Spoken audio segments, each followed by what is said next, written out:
Namaste everyone, greetings. Welcome to your show Manage Better. I am just doing a quick check on whether the show is live on both the platforms, LinkedIn and YouTube or not. I can see it. So if you are live on either of these two platforms, that is YouTube and LinkedIn, let me know. Let me know where you are logging in from. How are you today? A lovely Saturday here, though a Friday night for my guest. But I will bring him in a minute quickly, and I am quickly also checking that there are live audience on both the shows or both the platforms. So fantastic, Thank you for sparing time on your Saturday. Those who are in Saturday, some might be on Friday who are logging in from the US. So like I have shared earlier in many of my shows, of course, this is the 38th show in this series, and I have the other series, Qualitist, where we are into 15 shows. So thank you for your patronage and support and guidance. I hope both the shows are getting better with each one. So today's show has been a year in the making, right? And I'll tell you more about it as the show goes on. But I've been very, I would say, persistent in chasing down the guest because I really love this guy. I wanted him to be on the show. Unfortunately, because of time zones and commitments to work, both of us are full-time employees of our companies. We had some trouble getting live. So here is the show, and your guest today is Govind Ramu, who's one of the top quality management professionals in the world today. I would say very, very active within the American Society for Quality, and has a glittering quality career. So I'll introduce him a little bit, and then we will, of course, welcome him to the show. He's a licensed professional engineer from Ontario, Canada, and now lives in the US. He has completed the lead certificate program from Stanford uh, Graduate School of Business, and he's a lifelong qualitist. So he's a little bit like me, but much better version, you can say. And so catch these things. He was the convener of the ISO Technical Committee 176, Subcommittee 3. This is the committee that works on the global standards, specifically 10,014. Govind is a ASQ fellow, recipient of the ASQ Crosby Medal, and recipient also of the Simon Collier Quality Award and ISO Excellence Award. Holds 6, not 1, 2, 3, 4, 5, 6 ASQ certifications as of date.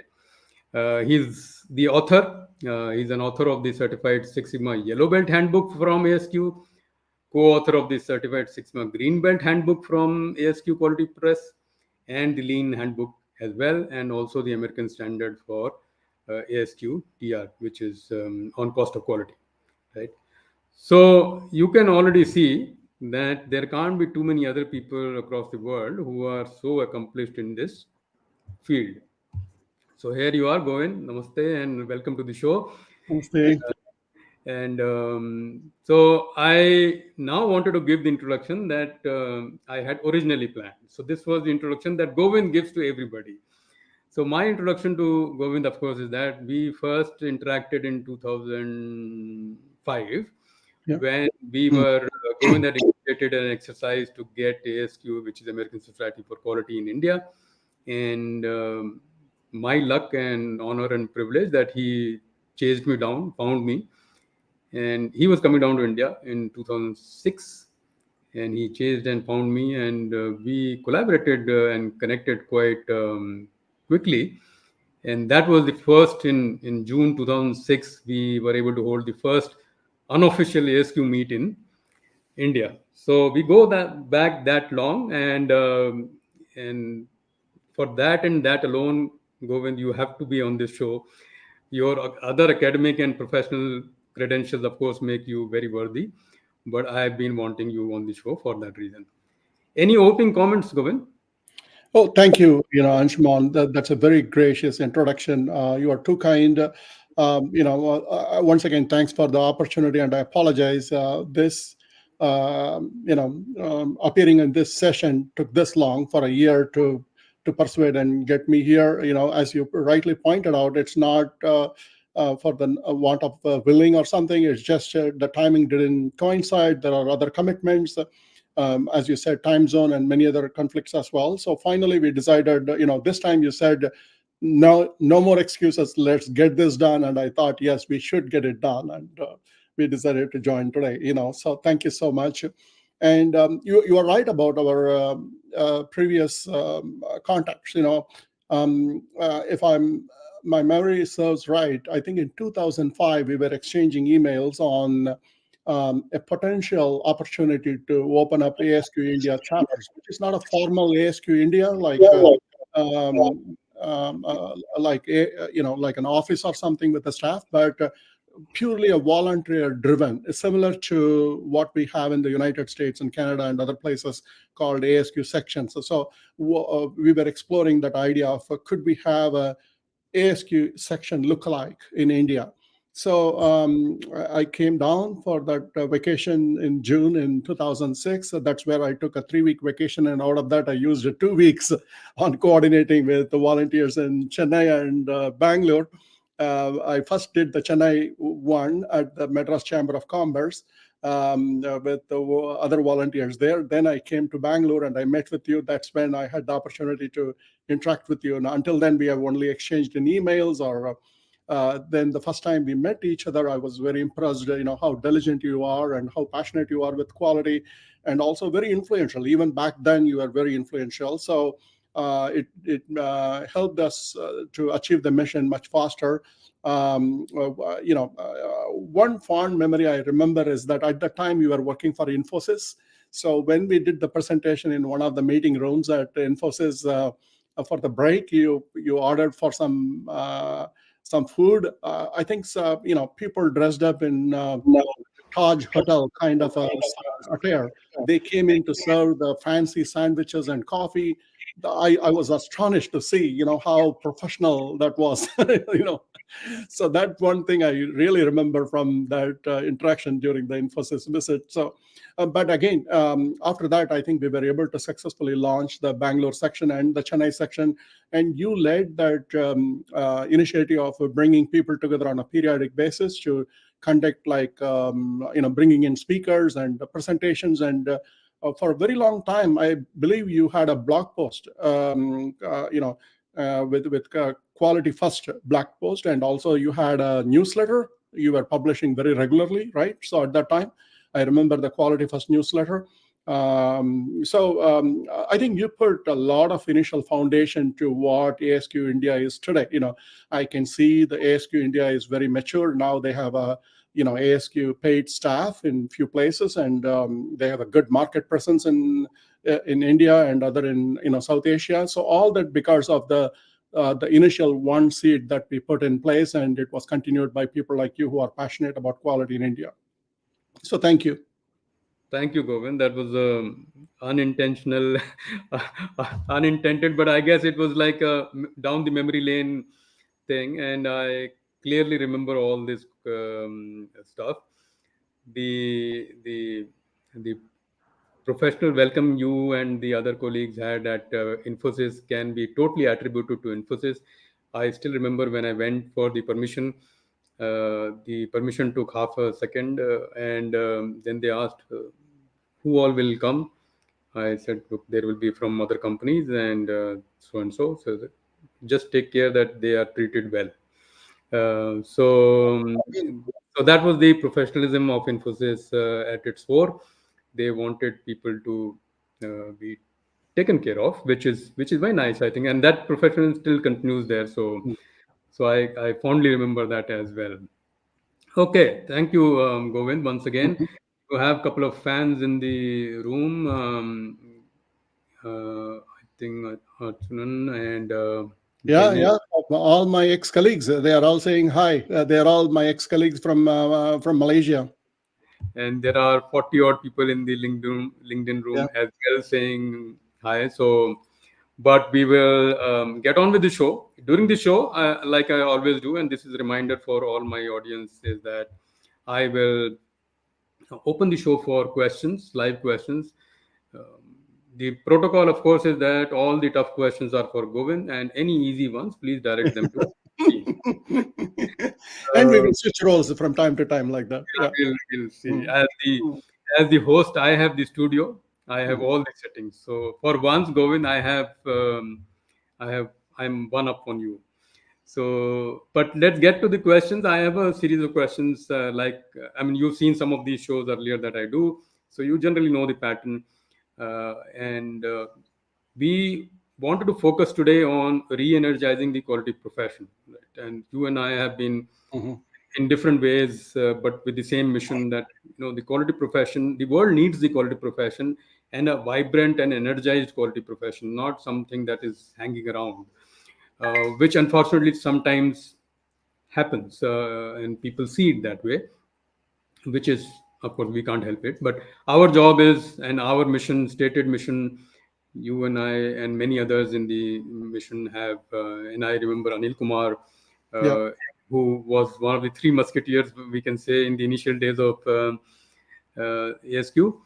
But to be able to say that we want to re-energize the quality function, there is an admission that the quality function may be lacking the energy that we want, right? So like in any quality improvement program, first is the admission that our quality is not good enough. So quality profession, of course, has a glorious past with leaders like Deming, Mhm. Duran Mhm. having shown the path,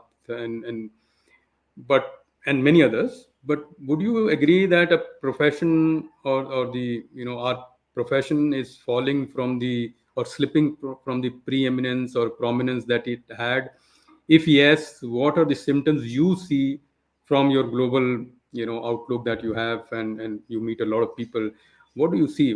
Is it true that our profession is not as prominent? And if yes, what are the symptoms? Yeah, that's a great question, Anshuman. I'm going to give my opinion here. Um, See, the perception of quality and quality professional also has changed over a period of time, and the organization's expectations on quality function has also changed over time. So you and I, we know we have been in quality for 25 over years. Maybe by saying that, I'm carbon dating myself here, but the expectations have changed. Right from initial expectation of just being an inspection on quality control to quality assurance to quality management, company-wide quality control, total quality management, business process reengineering, Lean Six Sigma, Malcolm Baldrige. So there has been transition and also a journey on maturity and the expectations in the quality world over time. But not all industry sectors have taken that path. Like mature sectors like manufacturing, they have gone through this journey all the way from quality control to Malcolm Baldrige Award kind of maturity.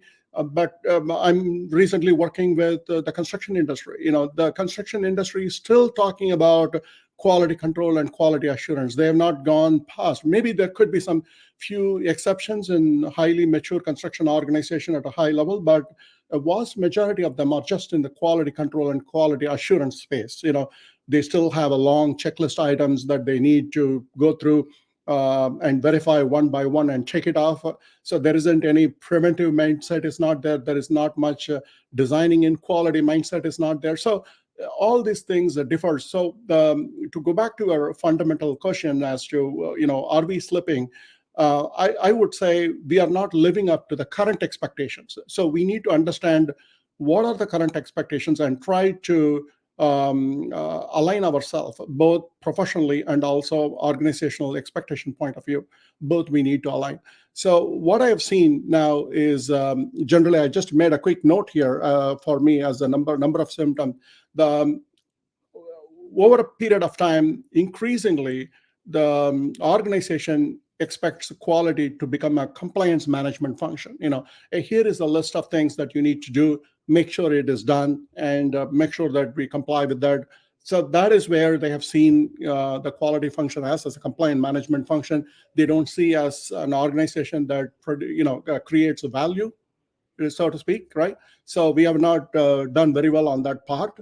And for that reason, organizations are unwilling to invest on any long-term initiatives that are more structural and foundational in nature, the unwilling. So they are looking for some quick gains where you could, do a quick project, make some gains out of that just to move on. Whether it is a sustainable benefit or not, you showed the benefit and you are moving on. So that kind of a very short-term thinking has become very prevalent now. I call that as like a more like candy machine approach, right? You put $1 into the candy machine and you get a candy down dispensed.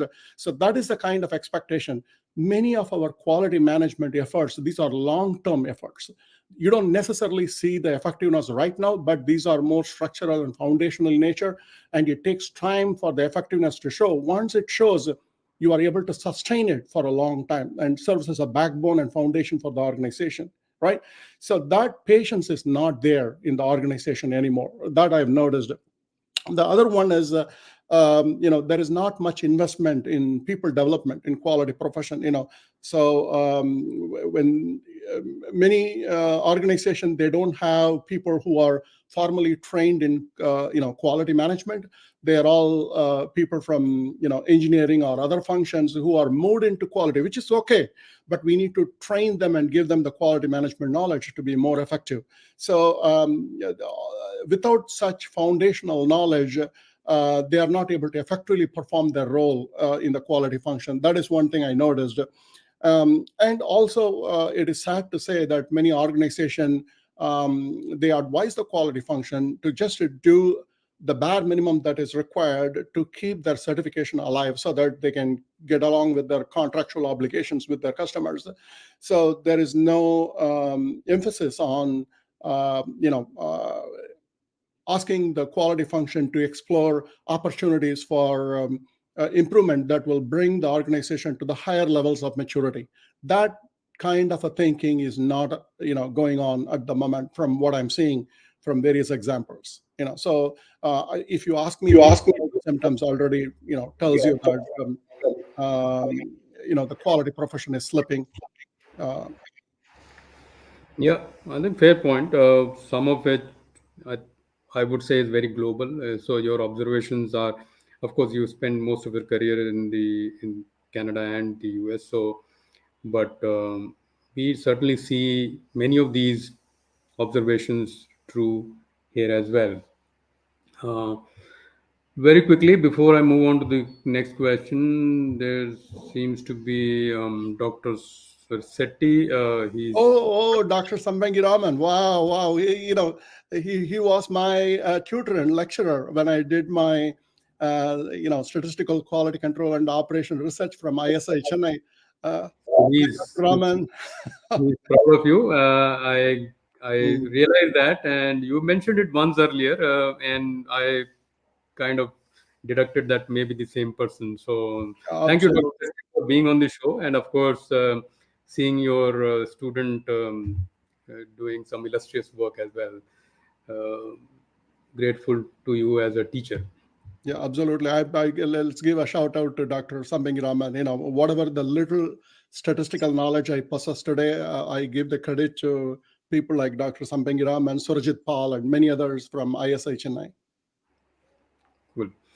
Uh, in true tradition of diagnosing a quality problem, or you can say opportunity, we now know the symptoms broadly, right? So, what could be the root causes? In a way, if we had to do a root cause analysis on the quality profession and the prospect of it slipping a little bit, or like you said, not raising itself to the expectations of the industry, there have to be some causes, if not root causes. There have to be some causes from which we can then pick, in true Ishikawa style, we can pick some root causes. What would be your? I will add a few, but first to Yeah, hear from you. So, definitely. Anshuman, this is a great opportunity for the audience to also continue to weigh in on how they perceive the root cause for this kind of a degradation over time. So, but I'm going to say, hopefully, I'm not biasing the audience or from their thought process. What I think, this is just my analysis. in the last 30 years, ever since the inception of ISO 9001, there is a proliferation of quality management system standards in all the industry sectors, be it automotive, aerospace, telecom, medical device, you name it, right? So every industry has their own supplementary requirements to the foundational quality management system. There are new requirements, so all these are excellent, because without which we will not have standardization of the processes, or neither the baseline from which where you can improve on, right? If you don't have a standardized, stable process, you cannot do any improvement. If you try to do an improvement on a highly variable process, you are just measuring the noise, not the signal, right? So you need to first have a standardized process and stabilize the process. Then from there, you build the foundation to improve your process from there, so you can actually see the variability and know when to reduce the variability. So that is important. So as someone who is part of the U.S. Technical Advisory Group and TC 176, I have a lot of respect for people who develop standards and the standards, the purpose of the standards itself. But what has happened because of the so much of importance on the standards? It may have shifted the focus of the quality professional from actually performing meaningful improvement, than just to focus entirely on compliance to the requirements. That is just my suspicion. Maybe I'm wrong. So audience can weigh in and say, Govind, you are wrong. Here is an example, but this is what just I'm thinking. In the last 30 years, there's a huge emphasis on compliance to the standard. You need the standards to meet the contractual obligations. So all the quality professionals were mired in getting this done. Like making sure that they meet their organization's obligations. So did they even have a breathing time to go look at it and say, hey, I want to actually take to the higher level of maturity? I can't blame the standards for this. Standard provided you a tool, and it's up to us to take that and build on top of that. So I'm not blaming the standards. I'm not misinterpreting the purpose of the standards, but I'm just saying that we didn't take it far enough after the standardization. Even for that matter, ISO 9004 helps you to build maturity. On top of your ISO 9000 implementation, right? How many people have explored ISO 9004? Just a small fraction of it, compared to probably 1.3 million organizations throughout the world that have ISO 9001 registration. Only a fraction they use the ISO 9004 and take the organization to the higher maturity levels. So there is not much emphasis from the management and the leadership and the quality professionals as well on taking beyond compliance. That part was missing. So that one of the root cause, I would say. The second one I would say is traditionally American Society for Quality and the rest of the quality organization, we put a lot of emphasis on quality management tools, techniques, methodologies, and philosophies, and all those things. And we made our quality professionals very good at it, statistical thinking and all that quality tools and methodologies. But I think we did not pay enough attention that the quality professionals still need to engage with the leadership and get things done. So we didn't focus enough on the soft skills that are required for quality professionals, like being a good communicator, being a good presenter, having interpersonal skills, having a sense of empathy, having being spontaneous, and being able to take the quality benefits and relate it to economics of quality. All that part, the things that they needed to do, that was missing. They were good at execution of certain quality tools and methodology and techniques that can only take you for so far. But in order to articulate the value creation and value proposition to the leadership, you need to have much more than just the plain technical skills. That part we didn't focus enough as an organization, and there is an opportunity to strengthen that area. Quality body of knowledge in ASQ certification, they do have that a little bit here and there, but there is not much emphasis there.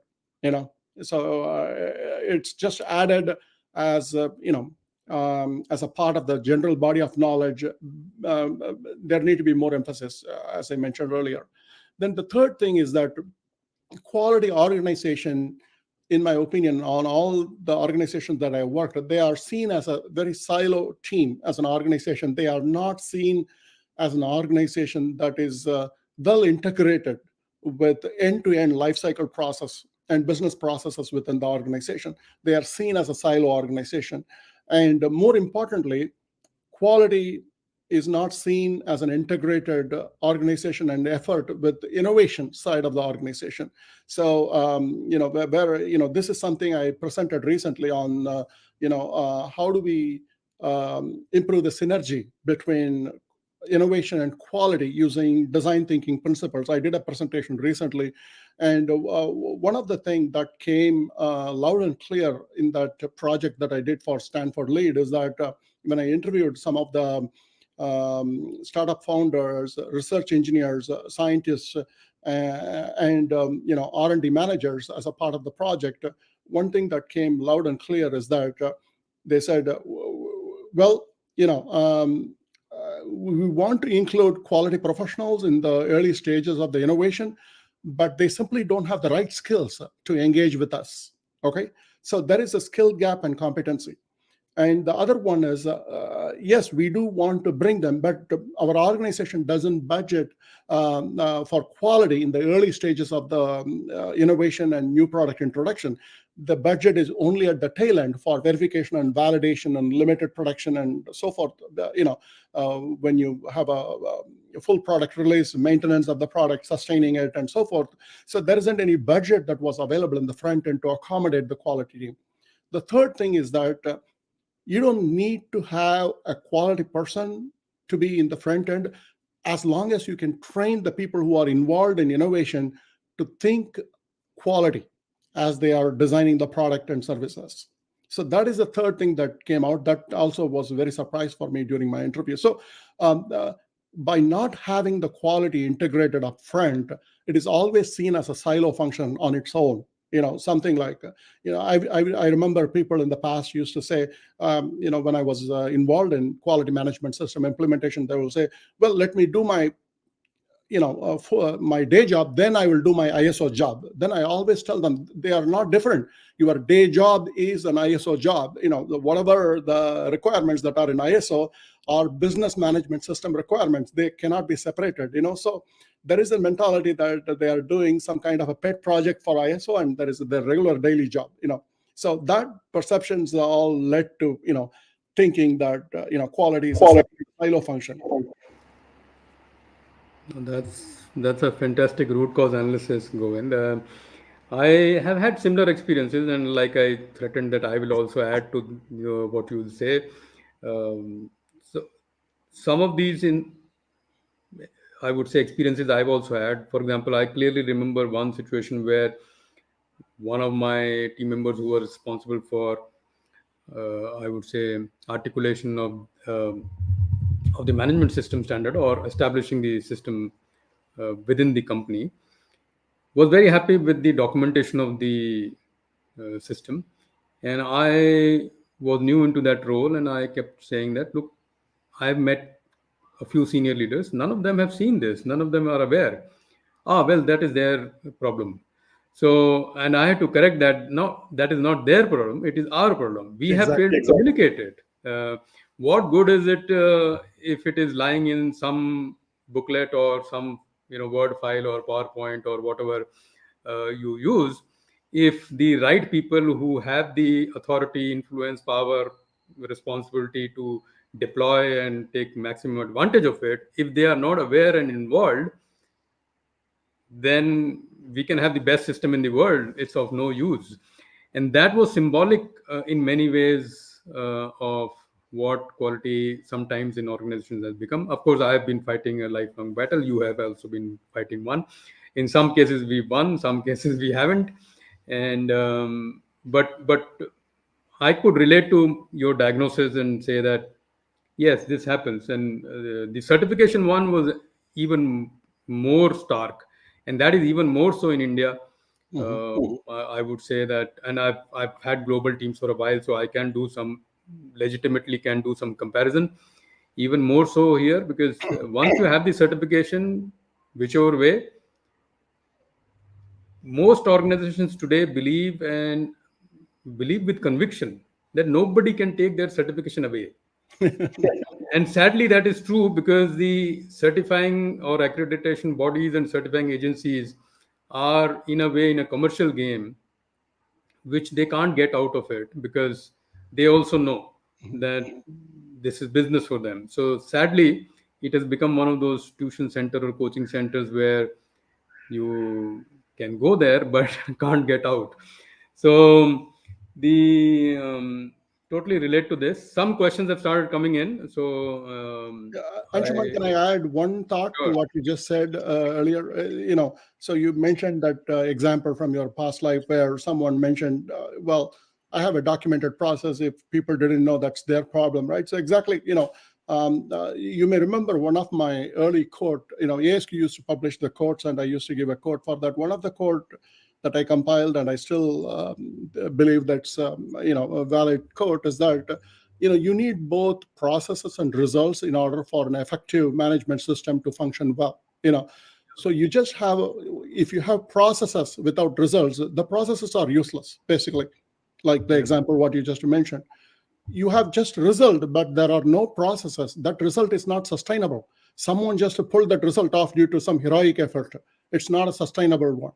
So in order to have a sustainable long-term results, you need to have a pragmatic, meaningful process that is deployable, at the same time the process producing and yielding the results. So this is why Malcolm Baldrige, they have both processes and results as two major categories, right? So in order to see, are we doing well on both sides, right? So yeah, when you mentioned that example, that I remembered that. No, I'm sure we've seen many of these over our career. I That particular incident has become symbolic of many other incidents. And in a long career, we would have seen, and I in every role subsequently that I do, I try and get over that situation and say that, uh, like you said, we can possibly teach quality to the front end people. Right? So we've been trying to do that in every opportunity that we get. I'll bring in one or two Devraj, who's um, Oh, Devraj from Tata. Yeah, group here. Devraj yeah. is complimenting you, and I get some reflected glory from you. Well, Devraj is going to say why you didn't accept my request to present for Tata. So I know he's asking that, even though he didn't explicitly put it on the chat, I know he's asking in his mind. So Devraj, I have more rights on Govind than you have, right? So that, that we'll settle that separately. Mm. But I can put in a word for you when you want. Ashok Kumar, who's also a regular here, is talking about your point about soft skills. Soft skills have been a challenge, especially business understanding and acumen for quality professional. Well said, Ashok. I think while emphasizing the laying of strong foundation for quality, we focus on it long enough in a quality profession and not business quality professional. Yeah, well, Fantastic. good Yeah, reflection. well, good reflection. And the only thing I think, Govind, I keep saying, and Ashok will hopefully agree also, is that um, I have grown a little averse to the word soft skills, or the word soft and soft skills, because it tends to convey that it is soft and mushy and, all that warm, fuzzy feeling, which is not important. So I have started using a word called life skills, which is Oh, hopefully a little bit yeah, more hard hitting than, because I did realize over the years that nobody gives any attention to soft skills. You can keep saying it's too all day soft. long. It's too soft. Maybe they are treating it too soft. That's the problem. I think it's about time we change the terminology. Yeah, so somewhere I caught up with life. It's not my invention, but I must have picked up somewhere.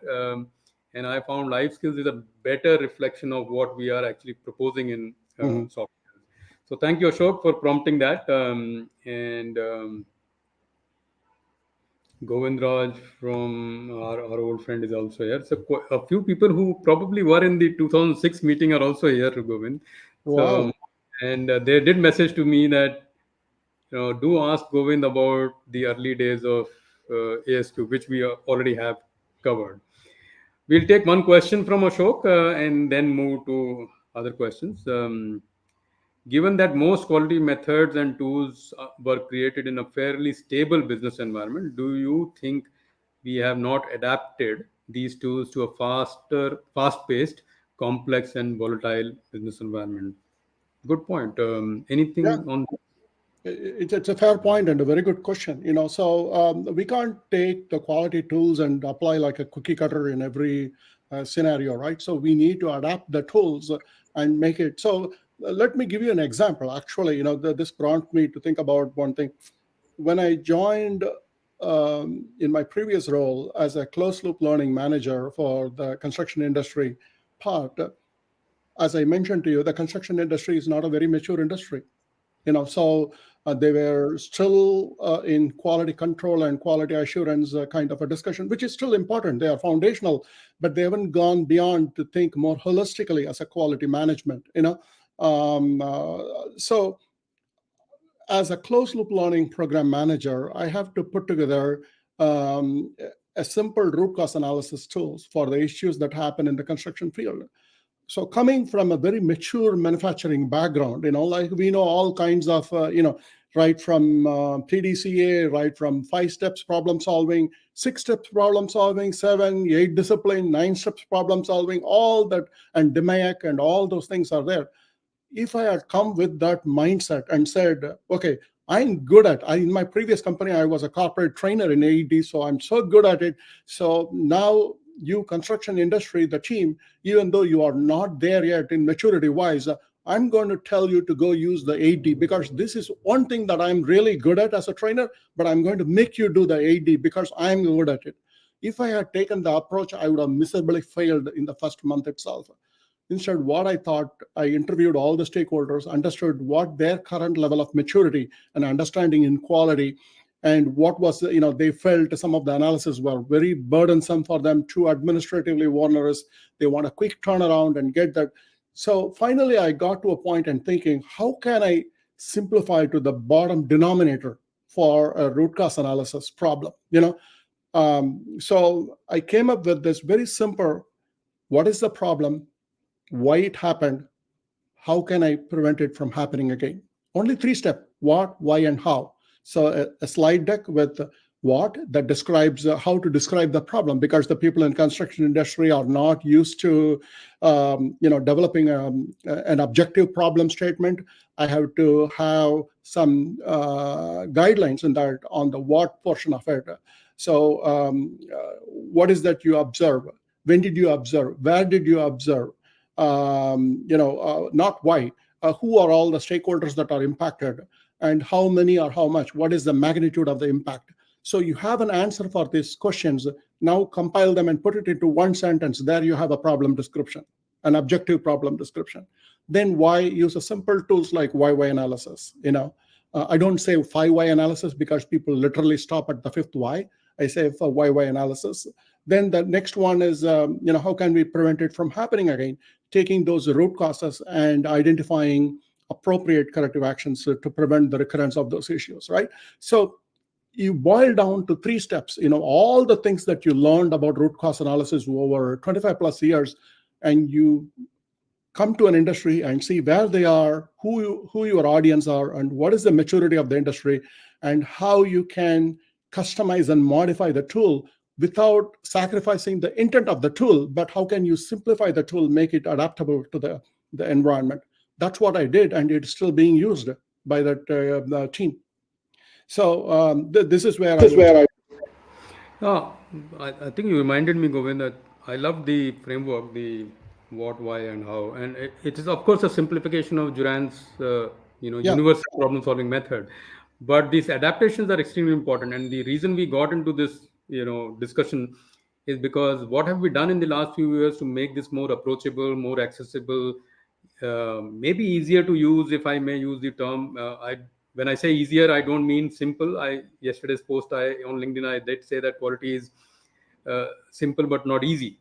Right? So you still have to. It may be simple, but don't take it lightly, and you just can't wake up one day and say, oh, from today I'm a quality manager. But to Mhm. get back to your point, I think if we borrow a little bit from lean methods as well, the A3 method, even though there are sometimes 8, sometimes 10, 12 steps in A3 method, but eventually it is boiling down to what is the current as is situation, Yeah. what are your Mhm. issues, what are your countermeasures. That's all. So eventually the A3 method can be distilled into 3 steps, just like you distilled it Mhm. for a specific industry, where the driving or trigger for you was that the workforce that was there was not so quality oriented, or not so trained, or not so didn't have a background in it, and therefore you had to simplify the general method into their language. So I have used, of course, a similar method, simplified version of A3, saying that okay, what are your current or as is, what is your as is Mhm. description, which is your what, and why is your what are slight adaptation of why is what are the issues, and what are your countermeasures. Countermeasures is a A3 term which I borrowed um specifically. So yeah. Yeah, uh, yeah, definitely. One thing I would say, Anshuman, sorry to interrupt you, is that I have fallen into this trap myself in the past. When I was not that I am highly matured now, but when I was less experienced, um, we as a quality professional, we romanticize the use of quality tools and statistical techniques. We like a lot of them. We like to use as many complex tools, as many tools as possible, use Minitab, perform complex analysis and put it into the report. It makes us feel good as a quality professional. But the end of the day is that the application of the tool is not the end goal. The end goal is actually solving the problem and resolving the issue for the organization or meeting the customer expectation. We lose the sight of the end goal, but we just romanticize the intermittent gratification we get as a quality professional using so many tools and the combination of the tools and everything. So now a little bit older and wiser, I've come to believe that all the foolish things I did in the past. But all the people who are listening in the audience, I will tell you, try don't get there. It's not a good path to go. but Knowing the tools and applications are good, but that's not the end goal. yeah, absolutely. Like you said, eventually the problem has to be solved. And Yeah. on age, I don't want to go there because we both are not at the right end of the. Though in quality, one says that life starts at 50. So maybe you and I are on the right side of that milestone. We have Hemant Udreshe. Oh, Uh, very distinguished and professional, reliability professional. I see he's posting yeah, all the time. Very he's impressive. also, not many know that he is also India's first ASQ black belt and master black belt. So, and very respected professional. Thank you, Hemant, for being on the show. Just moving on. Maybe I'll bring in one question that I had prepared, of course, Mhm, which now that we've analyzed the symptoms and the mhm. root cause a little bit in true quality fashion, what can we do to improve this? What according to you can be done to improve? What is your prescription? The diagnosis is done. What is your prescription? Absolutely, absolutely true. As a quality professional, we can't stop with root cause analysis, right? That's what most organizations do. They, people enjoy as an engineer, doing the root cause analysis. Once the root cause analysis done, the root cause is identified. Immediately, the project is, the analysis is shelved because no one has the patience to go and work on the improvement actions on that, right? That's where most root cause analysis they die right there. So what I've done, Anshuman, is that a couple of years ago, I think in 2018, I published a column in Quality Progress called "Prove Your Worth." So that's an open, it's open to everyone. Anyone who registers to ASQ, they can access it. They don't need to be an ASQ member, I believe, to download that article. Very useful article, "Prove Your Worth," I would say. But I'm going to borrow some portion of that article to explain your question now. Is So I identified 5 attributes for quality professionals, in order to be able to address One, those causes. one thing, Govind, since you mentioned the freely available article, whenever you have time, of course, it is already too late for you. It's past Yeah, 11 p.m. for you, 11:30 or so. But if you can post on the same LinkedIn link, the article link, that would be good for all our audience. absolutely. I will do Or that. if you send it to me, I will do that. No, And I will do that. It's a good you can idea do that. what you just Yeah. mentioned. Yeah, the people can go and download themselves. I will put the link in there. So there are 5 attributes that I identified. One is forming true relationship, quality professional, which is contributing to solving the organizational issues. So the quality professionals, as I see, they are focused on quality defects that happen within the products and services. Rightfully so, they should be involved, but they confine themselves to that part, saying that that's only their role. They don't need to go beyond that. They are not forming organizational relationship with, say, account manager for products and services. What are customers saying about our product? What is that we are not incorporating as a product feature or a deficiency in the product that is not that need to be resolved at the new product introduction stage? Engaging relationship with supply chain, knowing that what are all the piece parts that are required to build our product, having long lead times, having challenges with business continuity disruptions, having design issues where the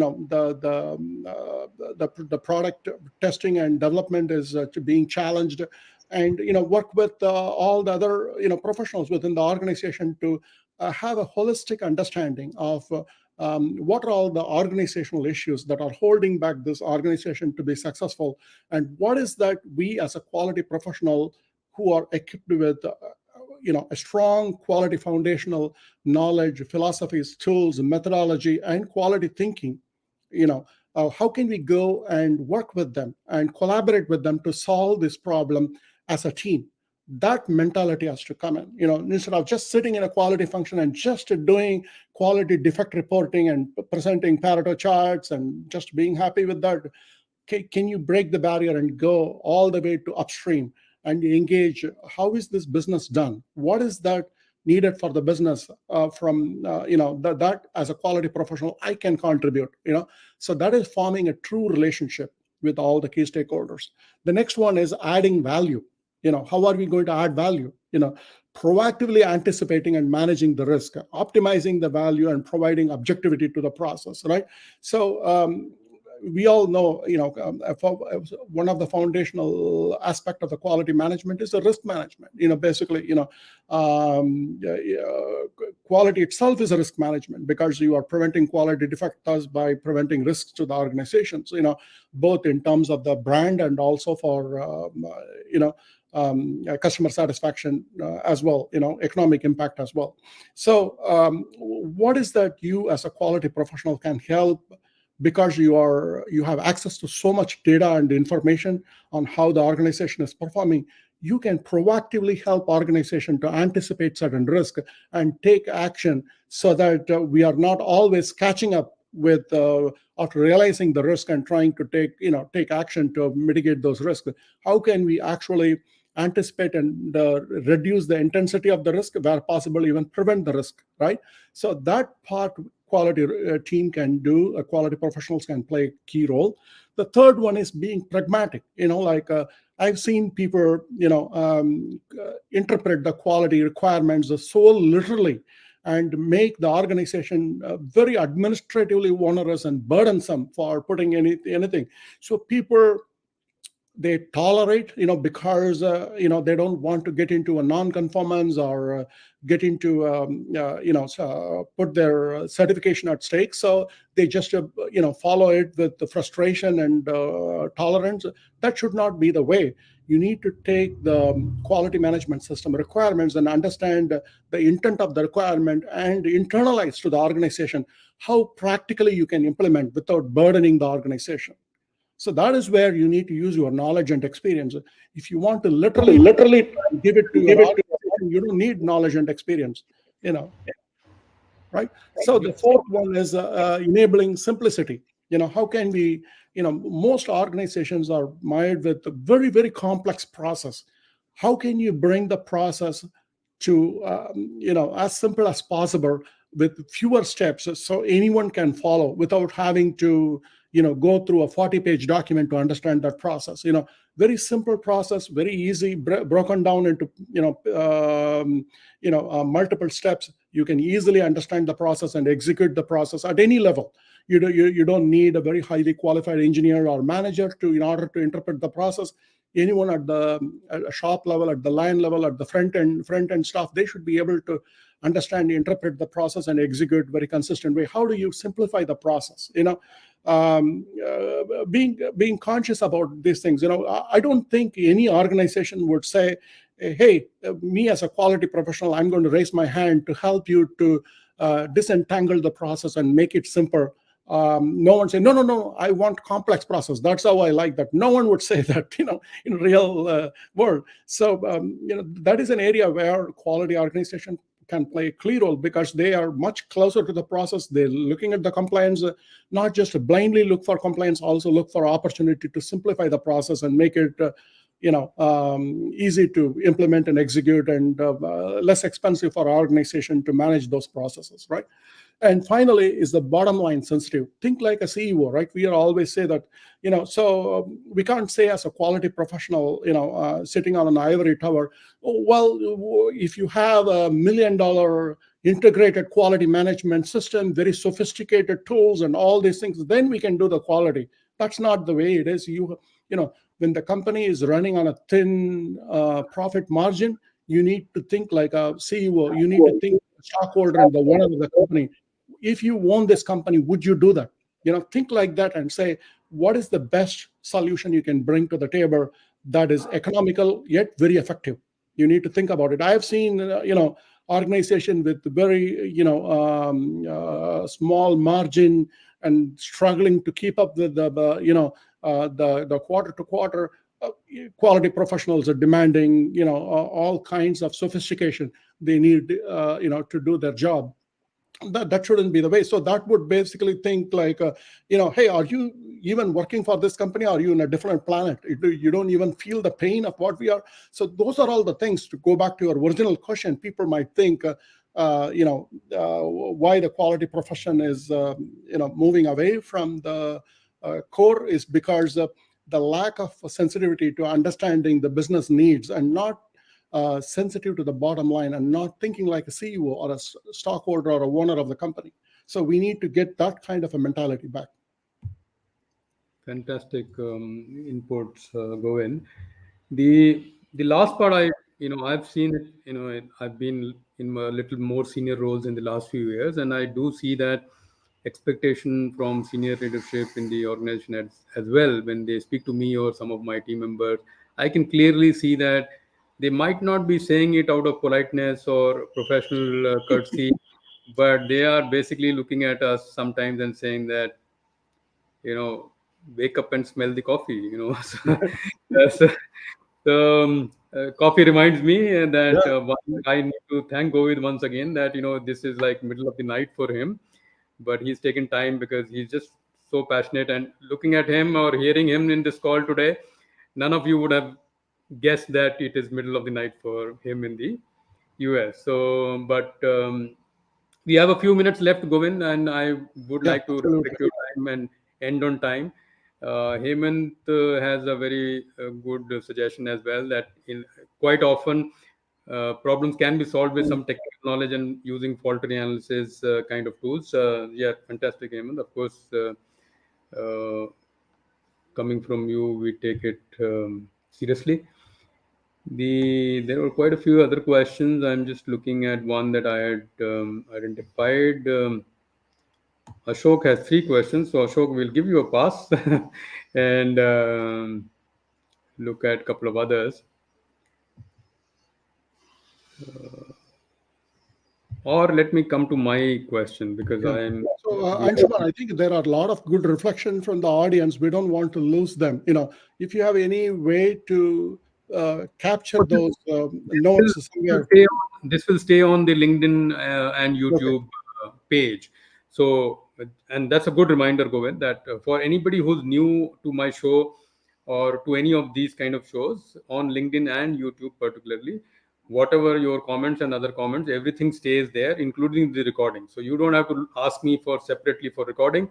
The same link you used to come to the show is the same for recording, right? So there is no um, separate link. Suman Murthy has been listening to you, Govind, very carefully. So thank you, Suman. And Raja wanted to create an FAQ. I'll speak to you, Raja, separately. But the question I wanted to end before we, of course, call this a show is that the you have been an author of some books, and of course, we'll recommend that some of you or people should read what you have written, particularly the certification related ones, because they are extremely useful. And I would strongly recommend anybody on this show live and listening later, please check Govind Ramu's profile on LinkedIn and follow him for some fantastic advice that he dishes out. And if you have some love left after that, then you can follow me as well. Um, I am following in his footsteps for many years. So would appreciate the love. And of course, it takes a lot to bring these shows, apart from setting it up, getting the guests, and all that. So every subscriber and every follower that we gain is furthering the mission of quality. So we see it that way. Uh, but coming to the question that I wanted to ask was about books, Govind. So Yeah. you are, of course, a voracious reader. You've been an author several times over. But two sub questions: what would be one recommendation? You can have one, more than one. What would be one recommendation on quality from your point of view for our readers? And what are you reading now? Okay, I know this question is going to come up because you always ask the readers about their book reading habits. So let me show you. I actually put it on the table to Ah, not good. go and sift through my library on the back. So when I did my course with Stanford, one of my previous elective, I realized how important is the power of telling a story. Anshuman, I reminded you as well, right? The professor Jennifer Aker from Stanford Graduate School of Business. So this is the book, The Dragonfly Effect. So when we go and tell our audience, typically what engineers and scientists do is they provide a lot of data analysis, and we inundate them with all this information. But only a small percentage, like if I'm not mistaken, about 5% or something, people remember the data and the analysis that was presented. But when you combine it with a story on what was the pain point and how you address the pain point, how did you address your customer or your stakeholder emotions through empathy, and how you addressed it, and you come up with a story for that and explain how you addressed it with the data and analysis, now people are more likely to remember the entire information. So the percentage is very high. I don't remember how much, Yeah. probably over 60% or so. So that is the power of telling a story. And this book does a very good job in explaining. That's called a Dragonfly Effect. And you can also go to YouTube and look at the power of story. The Professor Jennifer Acker, she has few YouTube clips explaining, the importance of it. A great book, I would recommend. So that is one thing that I'm reading. I did that elective, but I'm reading it just to strengthen my knowledge there. The next one is this one, the switch. So all of us have had a situation where we all have brilliant idea. We want to make that change, but the change is so difficult to make. And also this change is so difficult to stick. Change management is one of the improvement opportunity for most organizations I have seen. Like a very underestimated skill or the need for an organization, and poorly executed in even very mature organization. They are very weak in change management. So how do you And make change stick and make it effective? just so that everybody gets this, who's the author of Switch? Oh, This Chip. is Chip And Heath and Dan Heath. yeah, I believe they are also Stanford professors. yeah, yeah. Mm. So, Mahesh, you have asked about the earlier book. This is the Dragonfly Effect. Don't worry, we will post the yeah. So Jennifer Aker, Dragonfly Effect. Okay. Thank you, Govind. I think this is fantastic end to the show. I've got so many more comments, but unfortunately, I'll have to. Jatin Bhansali has a comment around quality function. Jatin, thank you very much. Ashok has been thanking you, and quite a few other comments. Guys, I have to apologize to you that I can't bring all the comments. I have to let Govind go. It is past midnight or almost there. And in any case, as quality professionals, we should respect our time and others' time as well. So I hope the audience loved this show. Please show your love with the comments that you are leaving. And like I said, do follow Govind for advice and conclude updates on the world of quality. Extremely influential and I would say well read around the subject and the results show. But before I thank him, a quick reminder: I always end my shows with the announcement of the next show. So I am trying to get a speaker confirmed for next Saturday, but not yet confirmed. The next week is confirmed, which is 15th of October, but it will be a India time night show, 8 p.m., which is unusual for me. But the speaker is also again from the US and the other coast, so it can only be in the evening. So that will be Abhijit Bhaduri. Those of you who don't know, he's the original poster boy of LinkedIn influencers in India. He's moved to the US now, and he will talk about writing and art, doing artwork on LinkedIn to get a audience. So that will be a fascinating show, and like most shows that I bring to you, please do attend. I will leave that links later.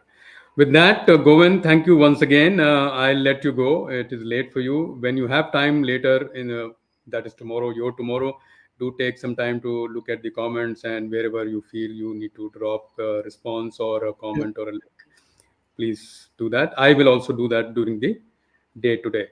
Thank you very much. And to my lovely audience, thank you for your continued affection and support. I will keep doing these shows and encouraged by you all. Thank you, Govind. Thank you for Bye the bye. opportunity. Thank you, everyone, for attending this session and listening to us. Really appreciate. And Anshuman, as you suggested, I would go to the LinkedIn and try to answer as much comments as possible. Do that. Let's keep the conversation going. Yeah, do that tomorrow, though. Now you need sleep, right?